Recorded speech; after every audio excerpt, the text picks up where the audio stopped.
Assalamualaikum warahmatullahi wabarakatuh. Waalaikumsalam warahmatullahi wabarakatuh. Perkenalkan, saya Ada Yuel Santi. Saya akan memimpin kegiatan edukasi gizi pada hari ini. Saya dari program studi gizi Fakultas Ilmu Kesehatan Universitas Muhammadiyah Profesor Dr. Hamka. Sebelumnya saya ucapkan terima kasih kepada kakak-kakak sekalian yang telah meluangkan waktunya untuk bergabung di kegiatan hari ini. Sebelum kita masuk ke acara inti, saya akan memaparkan terlebih dahulu apa sih tujuan dari kegiatan hari ini. Kegiatan hari ini yaitu edukasi gizi yang membahas tentang anemia pada ibu hamil yang nantinya kakak-kakak kalian diharapkan setelah mengikuti kegiatan ini tahu dan paham tentang anemia seperti pengertian anemia, lalu tanda klinis maupun tanda fisiknya, penyebab anemia, dampak anemia pada ibu hamil maupun pada janinnya, serta penata laksanaan dan pencegahan anemia. Langsung saja, untuk memulai kegiatan hari ini dimohon untuk kakak-kakak mengisi pretest terlebih dahulu. Hanya sebentar ya Kak, hanya 5 soal, dan untuk link pretestnya akan saya kirim melalui room chat Zoom. Nanti bisa dicek di room chat Zoom-nya ya.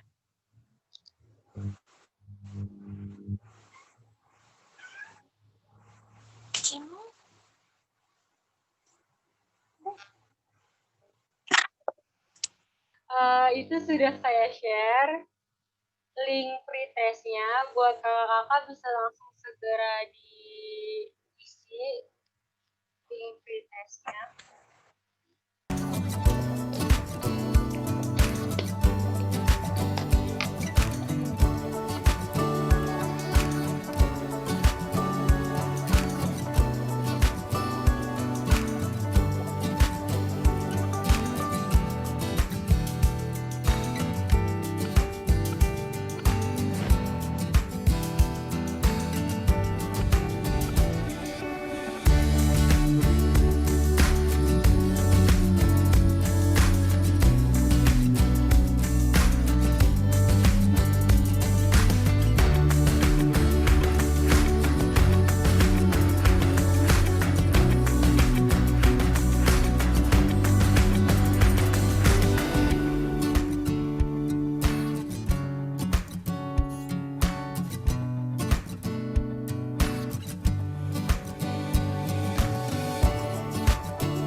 Baik, jika sudah semua mengerjakan pretestnya, langsung saja kita ke pembahasan materinya, yaitu mengenai anemia pada ibu hamil.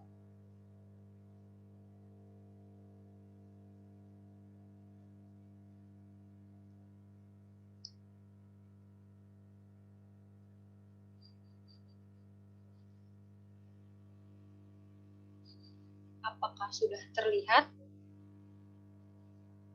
PPT materinya? Sudah.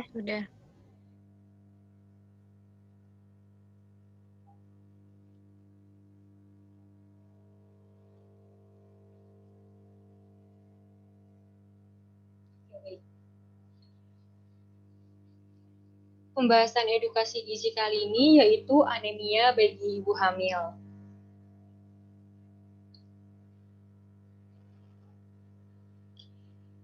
Lalu kondisi seperti apakah yang dimaksud anemia?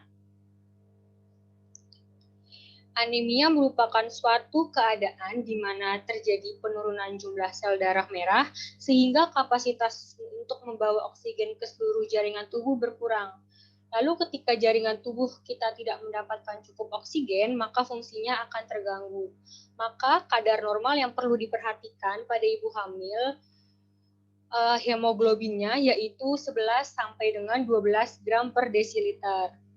Jika untuk wanita normal biasa atau wanita normal dewasa itu dia 12 gram desiliter sampai dengan ke atas itu sudah menunjukkan kadar normal. Tapi untuk ibu hamil, kadar normal hemoglobinnya yaitu 11 sampai dengan 12 gram desiliter. Lalu untuk pengenalan tanda klinis dan tanda fisiknya, dimulai dari tanda klinis, dia ada 5L yang sudah sering terkenal sekali, slogan 5L pada Germas, yaitu lelah, lesu, lemah, letih, lunglai, lalu bibir tampak pucat, napas pendek, lidah licin, dan denyut jantung meningkat. Nah, ini bisa terlihat ya kalau misalnya lelah, lesu gitu. Selanjutnya ada tanda fisiknya. Tanda fisiknya ini ada bagian dalam kelopak mata berwarna pucat atau konjungtivanya bisa dilihat di sini ya Ibu ya. Ini kalau misalnya berwarna pucat di bagian sini mata, itu bisa merupakan tanda fisik dari anemia. Lalu mual, sakit kepala, denyut jantung tak beratur, rambut rontok, dan penurunan kekebalan tubuh atau imunitas tubuh. Selanjutnya ada penyebab anemia pada ibu hamil. Nah, penyebab yang paling umum untuk anemia pada ibu hamil itu ada kekurangan zat besi. Itu 95% penelitian dominan mengatakan bahwa kekurangan penyakit masalah anemia itu dari kekurangan zat besi, Bu. Nah, selanjutnya ada kekurangan asam folat. Lalu ada pendarahan. Faktor lainnya yaitu terkait pendapatan atau ekonomi. Pendapatan atau ekonomi ini berhubungan dengan asupan makan. Lalu untuk pengetahuan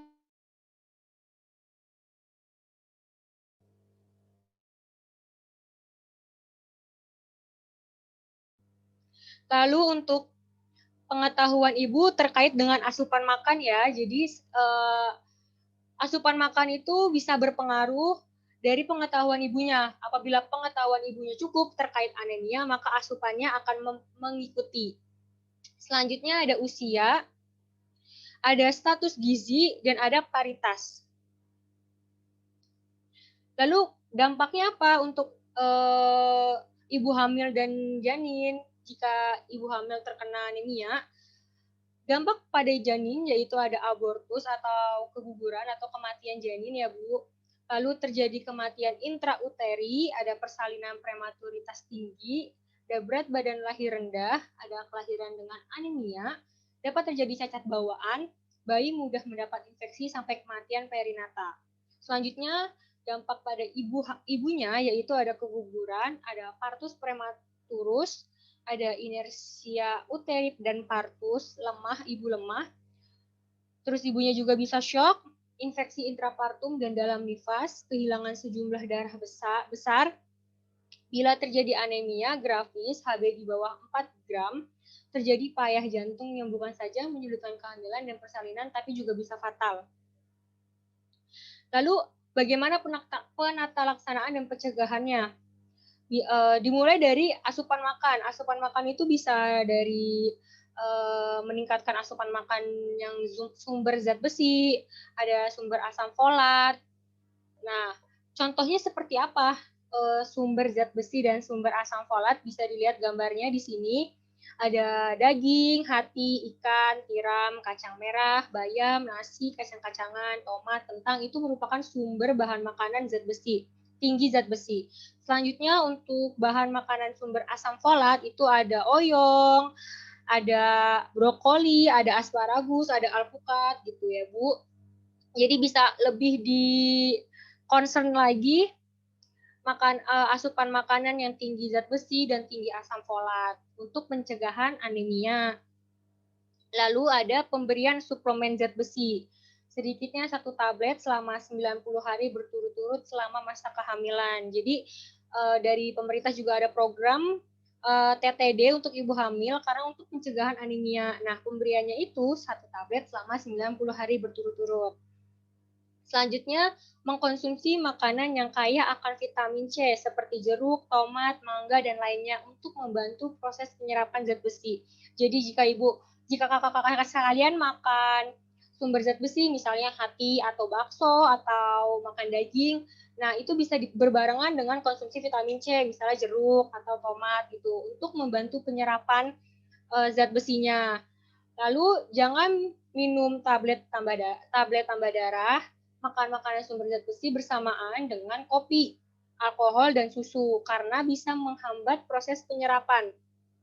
Kenapa kopi, teh, susu bisa menghambat penyerapan? Karena di dalam kopi, teh, susu itu ada tanin, ada kafein, ada asam fitat. Nah, itu merupakan salah satu faktor yang bisa menghambat penyerapan zat besi dan tablet tambah darah. Jadi kalau kakak-kakak sekalian sedang makan makanan sumber tinggi zat besi atau sedang makan makanan utama, itu dihindari berbarengan dengan minum kopi, minum teh gitu. Jadi kan banyak nih zaman sekarang kayak nongkrong minumnya kopi gitu. Kalau bisa dihindari dulu untuk mencegah anemia pada ibu hamil.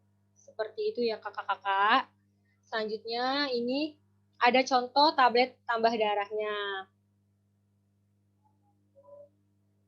Nah, untuk materi utamanya atau pembahasan materinya sudah selesai. Jika dari kakak-kakak sekalian ada yang perlu diulang atau perlu pengulangan dalam beberapa poin yang belum jelas atau ada pertanyaan yang mungkin masih dibingungkan dan perlu dipertanyakan kembali, silahkan diaktifkan audionya.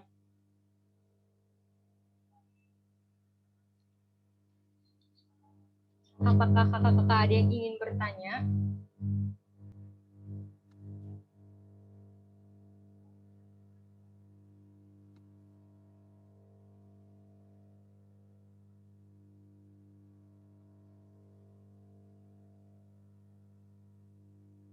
Saya mau tanya dong.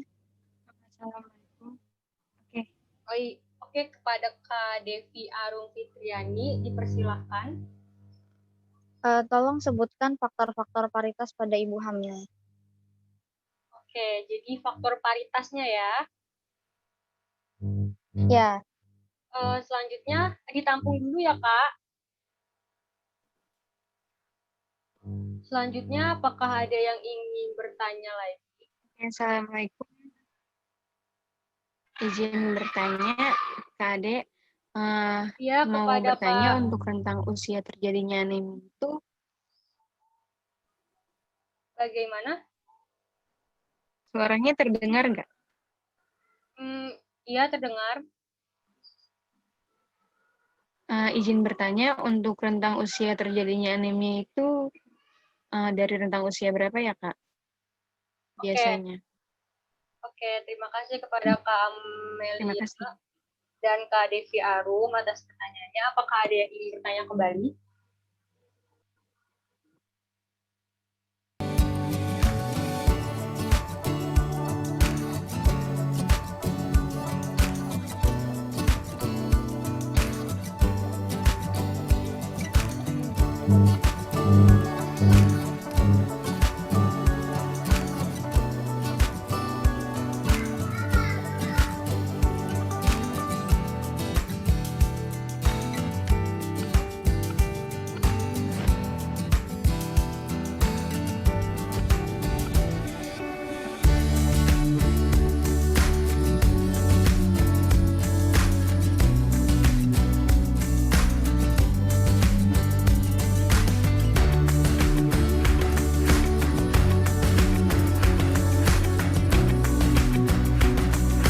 Baik, langsung saja ya saya jawab pertanyaan dari Kak Devi Arum Fitriani terkait faktor paritas pada untuk anemia pada ibu hamil.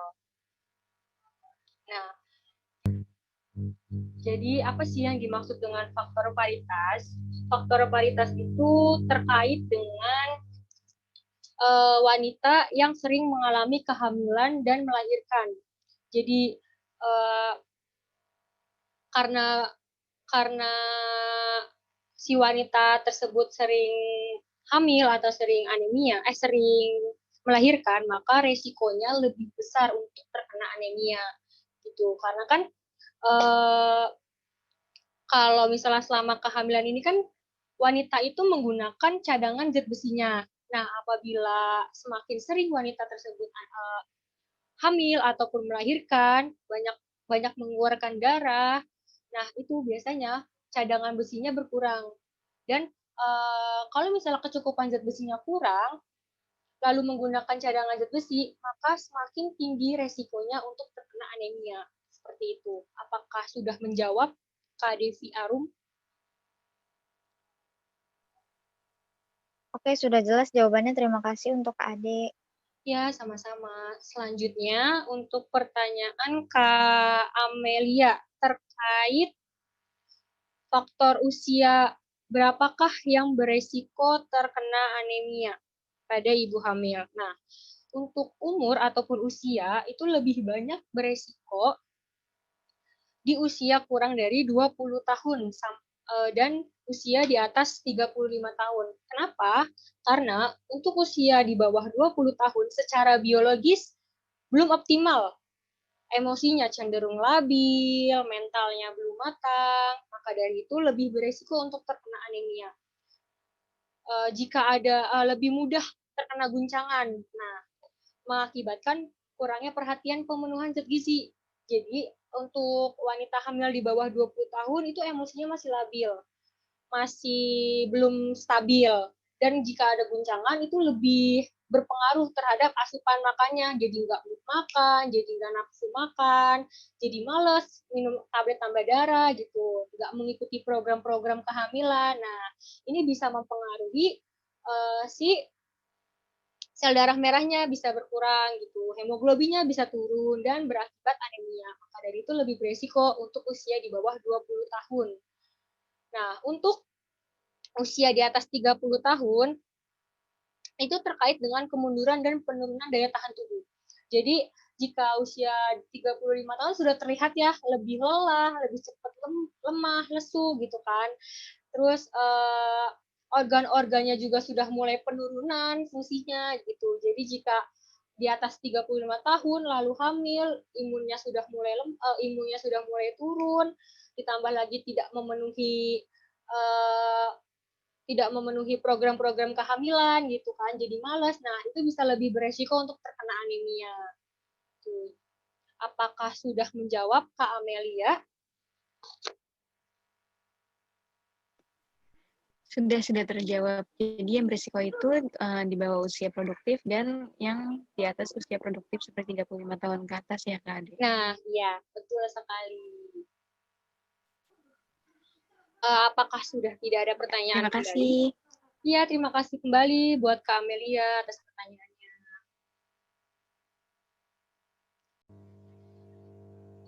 Oke, karena sudah tidak ada yang bertanya kembali, langsung aja. Selanjutnya, kakak-kakak dimohon untuk mengerjakan soal post-test yang nanti linknya akan saya share di room chat Zoom. Hanya 5 soal ya Kak, sebentar kok. Nah, bisa dilihat di room chat Zoom-nya, linknya sudah saya share.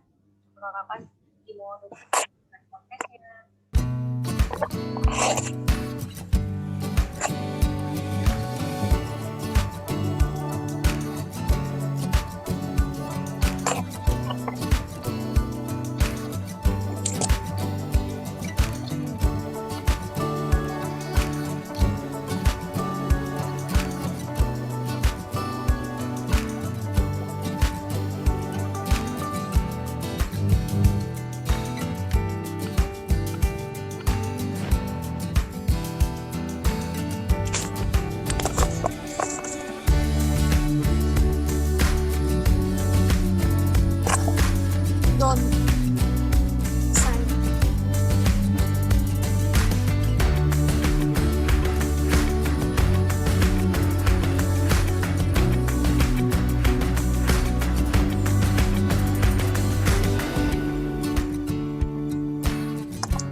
saya akan membacakan kesimpulan dari edukasi gizi kali ini tentang anemia pada ibu hamil. Jadi anemia merupakan suatu kondisi di mana terjadinya penurunan jumlah sel darah merah yang akan berakibat pada jaringan tubuh jika kekurangan oksigen. Lalu untuk nilai normal hemoglobin pada ibu hamil yaitu 11 sampai dengan 12 gram per desiliter.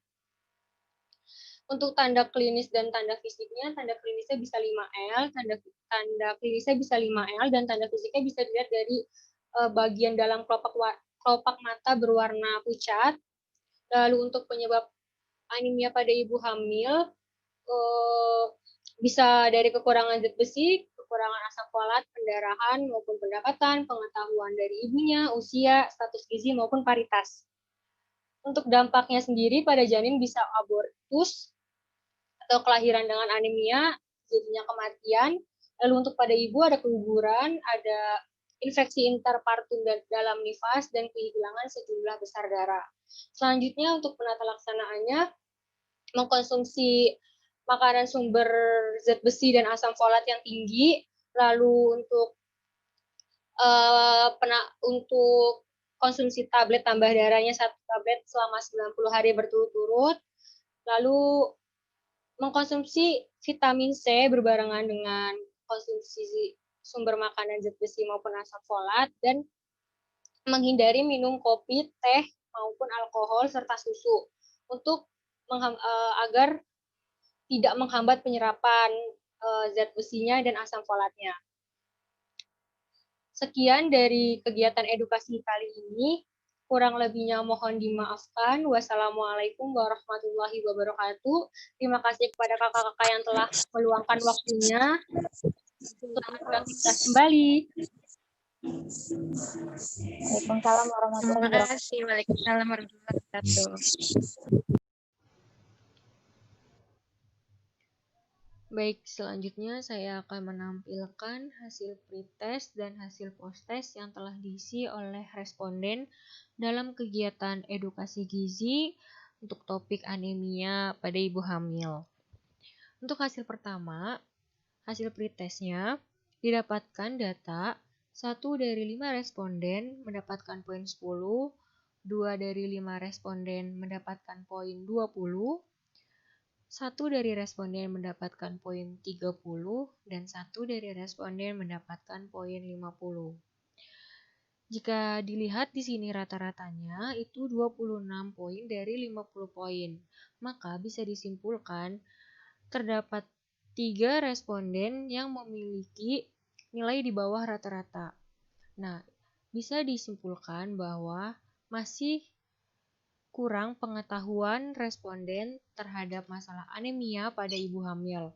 Selanjutnya, jika dibandingkan dengan hasil post-test yang dikerjakan setelah responden mengikuti kegiatan edukasi gizi, didapatkan data 1 dari 5 responden mendapatkan poin 30, 3 dari responden mendapatkan poin 40, dan 1 dari responden mendapatkan poin 50.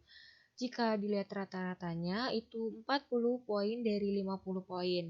Maka bisa dilihat terdapat 1 responden yang di bawah dari nilai rata-rata.